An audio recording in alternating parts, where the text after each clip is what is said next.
अस्सलाम वालेकुम। उम्मीद है कि आप सब लोग खैरियत से होंगे। गुज़िश्ता रोज खान साहब की बहनों की उनसे मुलाकात होनी थी, लेकिन मुलाकात नहीं होने दी गई। जिस वक्त मैं ये वीडियो बना रहा हूं इस वक्त तारीख तो 19 हो चुकी है, लेकिन तकरीबन आधी रात का टाइम है और इस वक्त भी इमरान खान साहब की बहनें धरना दे के अडयाला जेल के बाहर बैठी हुई हैं।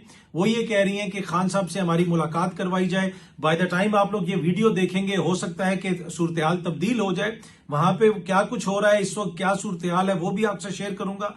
मोहम्मद बिन सलमान जो सऊदी क्राउन प्रिंस हैं वो इस वक्त अमेरिका में मौजूद हैं, उस हवाले से भी कुछ बड़ी इंपॉर्टेंट खबरें हैं, वो भी आपसे शेयर करेंगे। कुछ मजीद चीजें कोशिश होगी कि आज के व्लॉग में उन पर भी गुफ्तगू की जाए। लेकिन सबसे पहले हम अडयाला जेल के बाहर चलते हैं। वहां से आने वाली इतलात के मुताबिक इस वक्त अडयाला जेल के बाहर खान साहब की बहनों के खिलाफ पुलिस ने एक्शन शुरू कर दिया है। खान साहब की बहनें तकरीबन 10 घंटे से वहां पे धरना दे के बैठी हुई थी, मुतालबा ये कर रही थी कि खान साहब से हमारी मुलाकात करवाई जाए। इस वक्त रात के तकरीबन 12 बजे से ज्यादा का टाइम हो चुका है। 19 नवंबर की तारीख आ चुकी है। बाय द टाइम आप लोग ये वीडियो देख रहे होंगे हो सकता है कि मजीद डेवलपमेंट आ चुकी हो, लेकिन इस वक्त डेवलपमेंट ये है कि खान साहब की बहनों के खिलाफ वहां पे कार्रवाई की गई है। खान साहब की बहन नौरीन नियाजी साहिबा को घसीटा गया है, ये इल्जाम लग रहा है। आप भी देखें एक छोटी सी वीडियो के अंदर अलीमा खान साहिबा क्या कह रही हैं, जरा आप ये वीडियो देखें, फिर हम गुफ्तगू के सिलसिले को आगे बढ़ाते हैं। सड़क के ऊपर घसीट रही थी वो औरतें। आज उन्होंने मेरी बहन सड़क पर घसीट रही थी ये औरतें। ये तो हमने जाकर इन्होंने बताया। अब खबर ये आ रही है कि खान साहब की बहनों को गिरफ्तार भी कर लिया गया है, उसके अलावा दीगर लोगों को भी वहां पे गिरफ्तार किया गया है। शाहिद खटक साहब की भी पुलिस वालों से हाथापाई हुई। जो सूबाई वजीर हैं मीना खान आफरीदी, उनके हवाले से ये खबर आ रही है कि उनका भी वहां पे झगड़ा हुआ, पुलिस वालों के साथ हाथापाई हुई। उससे पहले खान साहब की बहनें वहां पे तकरीबन 10 घंटे से बैठी हुई थी, पुरअमन तरीके से बैठी हुई थी। वो सिर्फ एक ही मुतालबा कर रहे थे कि हमारी अपने भाई से यानी इमरान खान साहब से मुलाकात करवाई जाए। पहले उस एरिया में पानी फेंका गया, वो भी विजुअल्स वगैरह हमने देखे। शायद खटक ने उसके ऊपर एक वीडियो भी बनाई और वो वीडियो भी शेयर की और बताया कि जनाब इस सारी जगह पे पानी फेंक दिया गया है।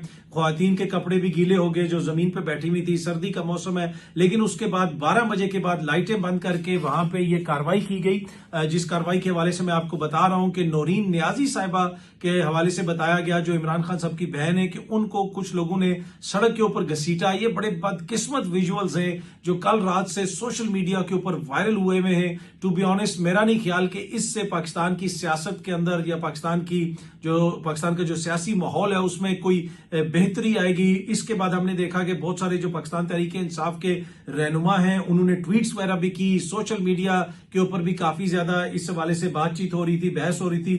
बल्कि जो वजीर आला हैं सोहेल खान आफरीदी साहब, उन्होंने बाकायदा तौर पे ट्वीट करके कहा, क्या कहा जरा मैं आपको पढ़ के सुनाता हूं। ये सामने आप सोहेल आफरीदी की ट्वीट देख सकते हैं। पंजाब पुलिस के गुंडों की इमरान खान साहब की बहनों पर तशद्दुद की शदीद अल्फाज में मुजम्मत करता हूं। खुद को फरौन समझने वाले मर्द से मुकाबला नहीं कर पा रहे तो घर की औरतों पर हमलावर हो चुके हैं। इससे पहले इमरान खान साहब की अहलिया पर भी घटिया तरीन इल्जामात लगाकर हमलावर हो चुके हैं। ये सब बुजदिली और बेगैरती की आला मिसाल है। अब ये एक सूबे के वजीर आला हैं, आप यकीनन इसमें देख सकते हैं कि काफी ज्यादा वो गुस्से में आपको नजर आ रहे हैं। उनके जो अल्फाज हैं उससे, उनके अल्फाज से गुस्सा झलक रहा है। आगे वो लिखते हैं कि आज एक सूबाई वजीर मीना खान पर भी तशद्दुद किया गया। जिस तरह मैंने आपको बताया कि मीना खान आफरीदी, शाहिद खटक, ये लोग वहां पे मौजूद थे, खान साहब की बहनों के साथ मौजूद थे, दीगर लोग भी इनके वहां पे मौजूद थे और इन लोगों के ऊपर भी मुबैना तौर पर पुलिस ने तशद्दुद किया। ये बात कह रहे हैं सोहेल खान आफरीदी साहब जो खैबर पख्तूनख्वा के वजीर आला हैं। आगे उन्होंने लिखा कि जो काबिल मुजम्मत है, कौमी असम्बली के रुकन शाहिद खटक और बाकी सूबाई कौमी असम्बली के मेंबरान को भी गिरफ्तार करने की कोशिश काबिल मुजम्मत है। मुल्क में जमहूरियत, आइन और कानून का जनाजा निकल चुका है। याद रखना कि ये सब लिखा जा रहा है। आगे सोहेल आफरीदी कहते हैं कि ये सब लिखा जा रहा है, फिर ना कोई औरत कार्ड काम आएगा, ना जमहूरी इकदार, ना ही इखलाकियात। अब ये हद से ज्यादा हो गया है और हालात को जबरदस्ती उस तरफ ले जाया जा रहा है जहां से वापसी नामुमकिन है। तो वो ये कह रहे हैं कि जिस किस्म का सलूक किया गया खान साहब की बहनों के साथ, ये नाकाबिले कबूल है। और फिर हमने देखा कि कल सारा दिन पहले खान साहब की बहनें ये मुतालबा करती रही कि हमारी मुलाकात करवाई जाए। जब मुलाकात नहीं करवाई गई, उन्होंने कहा कि अब हम यहां से नहीं उठेंगे, हम यहीं पे बैठे रहेंगे। कुछ लोगों को मैं देख रहा था, वो कह रहे थे जी उनके सारे वर्कर वहां पे क्यों नहीं आए, ये क्यों नहीं हुआ, वो क्यों नहीं हुआ। बुनियादी चीज ये है कि अदालत का एक फैसला है, उस फैसले के मुताबिक अगर आप मुलाकात करवा देंगे तो कौन सा ऐसा बड़ा इशू होगा। मैंने आपको पहले भी बताया था कि 27वीं आईनी तरमीम लाने के बाद हुकूमत ये कहती है कि हमने इमरान खान साहब के सारे सियासी रास्ते बंद कर दिए हैं, अब इमरान खान अंडर प्रेशर आएगा और उसको कोई ना कोई डील करनी पड़ेगी। वो एक शख्सियत ने जो मेरे साथ गुफ्तगू की, वो मैंने आपके साथ पहले भी शेयर की थी, लेकिन मैंने आपसे उस वक्त भी बताया था कि 27वीं आईनी तरमीम के बाद जब इमरान खान साहब के साथ पहली मुलाकात होगी, उसके बाद जो बाहर मैसेज आएगा वो 27वीं आईनी तरमीम के हवाले से बड़ा सख्त होगा। और ये जो तासुर कायम करने की कोशिश की जा रही है कि शायद वो अंडर प्रेशर हैं या उनको अंडर प्रेशर करने की कोशिश है, मुझे नहीं लगता कि ऐसा होगा। अब तो जब कोई मिलेगा, पहला बयान बाहर लेके आएगा, तभी पता चलेगा। लेकिन मैंने अर्ज की थी कि मुझे ये लगता है कि हुकूमत मुलाकात नहीं करने देगी, और आज फिर मुलाकात नहीं करने दी गई। पहले भी बहुत दफा उनको रोक लिया जाता है, नाके पे खान साहब की बहनें वहां पे खड़ी रहती हैं, बैठी रहती हैं। हमने अपनी हालिया सियासी तारीख के अंदर नहीं देखा कि किसी भी लीडर की बहनों के साथ इस किस्म का सलूक किया गया हो, जिस किस्म का सलूक जो है आज नौरीन नियाजी साहिबा के साथ किया गया। और जिस वक्त मैं ये वीडियो बना रहा हूं, इस वक्त खबर ये आ रही है कि खान साहब की बहनों को गिरफ्तार करके कहीं पे ले गए हैं। उधर मैंने ये भी देखा कि दीगर लोगों की जो गिरफ्तारियां हुई हैं, उनकी वीडियोस वगैरह भी हमने देखी। अलामा राजा नासिर अब्बास साहब भी वहां पे पहुंचे, उन्होंने भी बड़े सख्त अल्फाज में बात की, काफी तनकीद वगैरह की हुकूमत के ऊपर। लेकिन बड़ी खबर यह है कि इस वक्त जो रात के तकरीबन जो है 1 बजने वाले हैं, और इस वक्त खान साहब की बहनों की गिरफ्तारी की खबर आ रही है, और वहां पे खान साहब की बहनों पे मुबैना तौर पे तशद्दुद हुआ है। वहां से वीडियोज आई हैं, बड़े अनफॉर्चुनेट किस्म के विजुअल्स आए हैं। इन विजुअल्स के बाद देखिए ना, वो कहते थे कि जी तहरीक इंसाफ की तहरीक नहीं चल रही, आगे मामलात नहीं बढ़ रहे, क्या होगा क्या नहीं होगा। लेकिन मैंने आपके साथ एक चीज पहले शेयर की थी कि एक तो जो ये तरमीम के ऊपर तरमीम की जा रही है, ये बुनियादी तौर पे कुंडी के ऊपर ताले पे ताला लगाया जा रहा है। ये इतने ज्यादा ताले लगाए जा रहे हैं कि ये इन तालों के बोझ से ही ये कुंडी टूट जाएगी।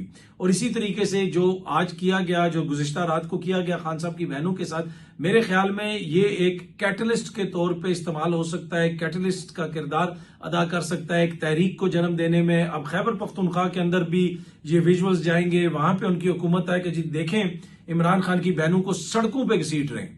आपने कभी सुना कि अपनी हालिया तारीख में कि किसी मौजूद सियासी रहनुमा की बहनों के साथ ऐसा सलूक किया गया हो? जिस तरीके से गुज़िश्ता रात के जो विजुअल्स हैं और जो चीजें वहां से आ रही हैं और जो कुछ सोशल मीडिया पे चल रहा है, वो बड़ा अनफॉर्चुनेट है। अब जरूरत इस अमर की है कि बेहतर तरीके से पारा डाउन किया जाए, बेहतर तरीके से चीजों को आगे बढ़ाया जाए। अगर एक मुलाकात करवानी है, मुलाकात करवा दी जाए। एनीवे, अब देखते हैं कि जनाब ये मामला आगे किस तरफ जाता है। बाय द टाइम आप लोग ये वीडियो देख रहे होंगे, यकीनन बहुत सारी और डेवलपमेंट्स भी हो चुकी होंगी। और फिर अब इसमें ऑपोजिशन क्या फैसला करती है, सोहेल खान अफरीदी साहब क्या फैसला करते हैं। मेन किरदार इसमें अचकजई साहब का होगा, अलामा राजा नासिर अब्बास साहब का होगा। और रात को जो वो लैंग्वेज इस्तेमाल कर रहे थे कि माऊ बहनों के सरों से दुपट्टे खींचे गए, उनको घसीटा गया, ऐसे कैसे होता है, काफी उन्होंने सख्त किस्म की तनकीद की हुकूमत के ऊपर। तो उसके बाद अब आगे उन्होंने ही फैसला करना है कि तहरीक किस तरफ चलेगी, क्या होगा क्या नहीं होगा। लेकिन ये जो हुआ गुज़िश्ता रात को इमरान खान साहब की बहनों के साथ, मेरे ख्याल में इसको सियासी तौर पे आप एक ट्रिवियल इवेंट नहीं कह सकते। ये एक सिग्निफिकेंट इवेंट है और इसको सियासी तौर पे हुकूमत के लिए हजम करना इतना आसान नहीं होगा। बाकी अब देखते हैं कि मामलात आगे किस तरफ जाते हैं। दूसरी जानिब बात कर लेते हैं मोहम्मद बिन सलमान की। मोहम्मद बिन सलमान का जो दौरा अमरीका है, ये बड़ा इंपॉर्टेंट दौरा अमरीका है।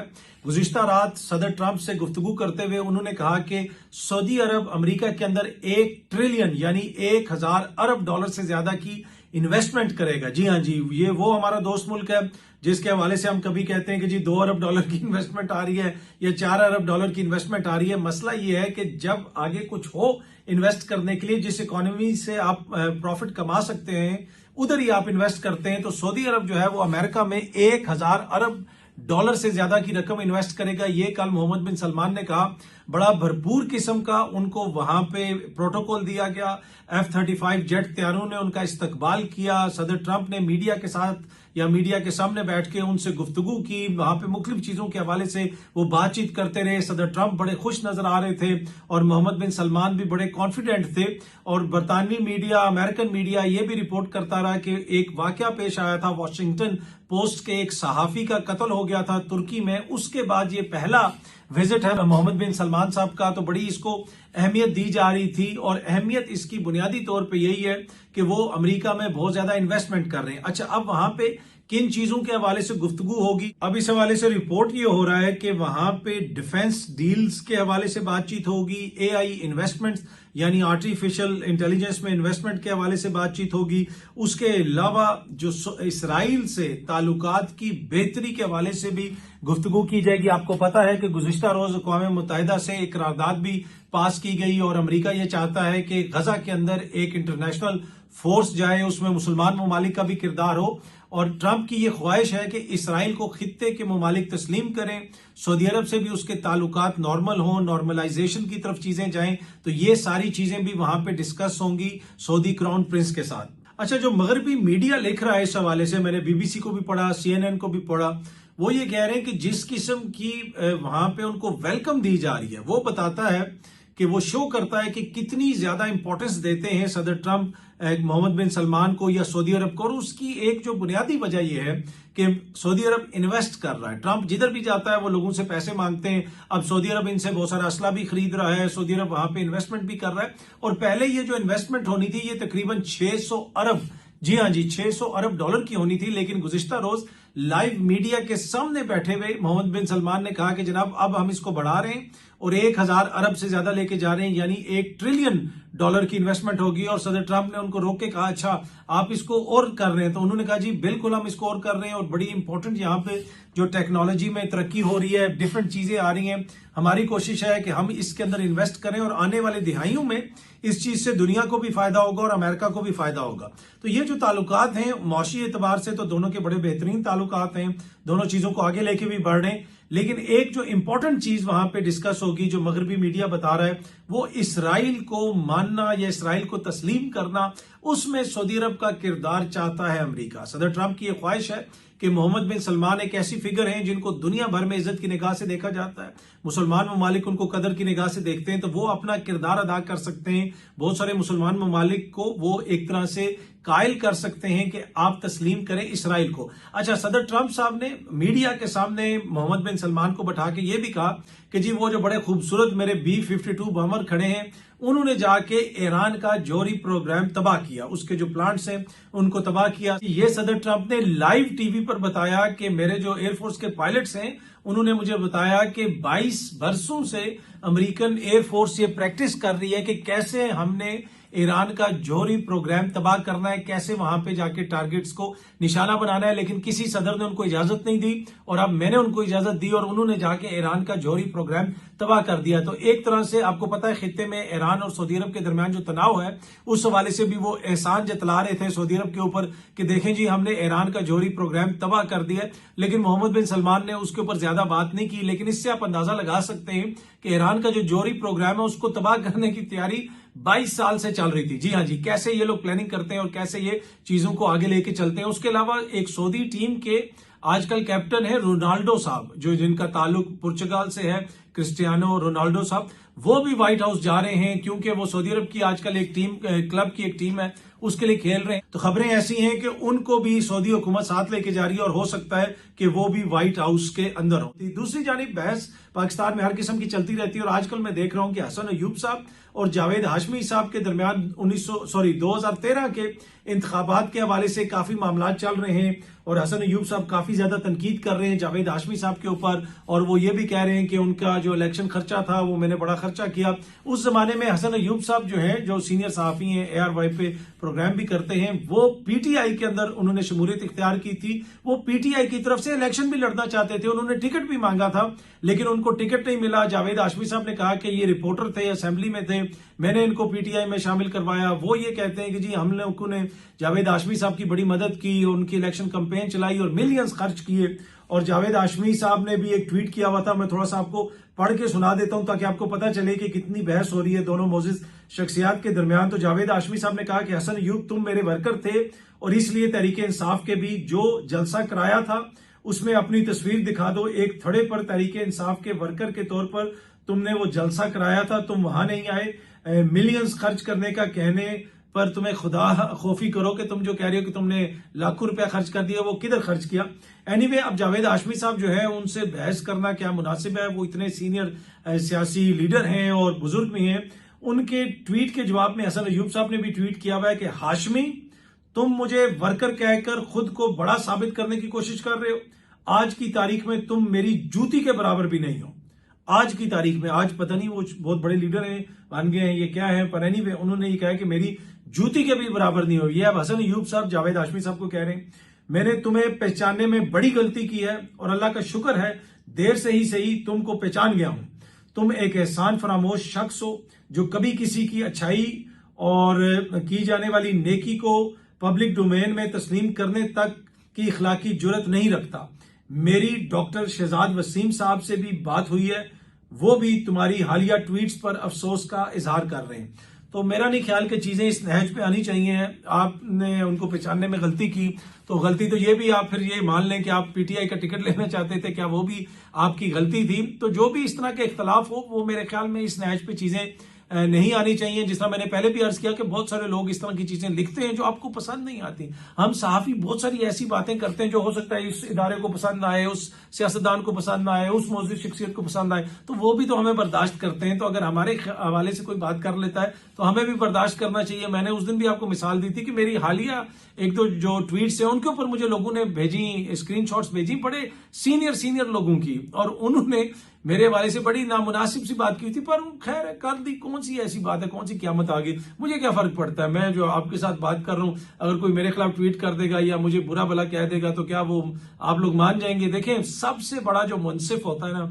सबसे बड़ा मुनसिफ वो वक्त होता है। कभी भी अपने आप को जस्टिफाई करने की कोशिश ना करें। और ये मेरा सीधी सी चीज है। अक्सर लोग मुझे कहते हैं जी वो आपके खिलाफ ये कर रहा है, वो कर रहा है। मैं कहता हूं जी वक्त सब कुछ साबित कर देता है, और वक्त जो है ना वो शो करता है कि किसका क्या किरदार है। चाहे वो कोई सोशल मीडिया पे हो, कोई इधर कन्वेंशन कर रहा हो या उधर कन्वेंशन कर रहा हो। वैसे भी अगर कोई बंदा लाइमलाइट में है ना, अगर आपने बंदे को देखना है, बंदे को जज करना है, तो सिंपल सी चीज है, जब कोई बंदा लाइमलाइट में आना शुरू हो ना, उसके पहले 2 साल के अंदर आप देखें, जिसने एक्सपोज होना होता है ना, वो साल मैक्सिमम साल के अंदर बंदा एक्सपोज हो जाता है। आप एक वो परसोना जो होता है ना, बनावटी परसोना, वो बना ही नहीं सकते। साल के अंदर बंदा एक्सपोज होकर सामने आ जाता है। तो कोई भी एकदम से सोशल मीडिया पे उभर रहा हो, सियासत में उभर रहा हो, मीडिया में उभर रहा हो, आप 1 साल के अंदर देखेंगे कि आपको पता चल जाएगा कि वो कितने पानी में। तो बाकी जिसकी जो मुस्तकिल पर्सनैलिटी होती है वो फिर उसकी मुस्तकिल होती है। पर एनीवे, ये तो एक बहस किसी और तरफ चली गई। लेकिन ये जनाब अब तक की थोड़ी सी तफसीलात हैं कि खान साहब की जो बहनें हैं वो धरना दे के अडयाला जेल के बाहर बैठी हुई हैं, और वो जिधर बैठी हुई थी वहां पानी छोड़ दिया गया जमीन पे, वो सर्दी में, और वो उनके कपड़े वगैरह भी गीले हो गए।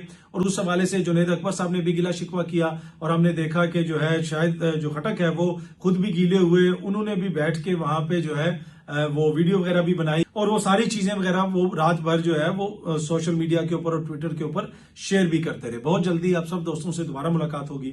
Thank you very much.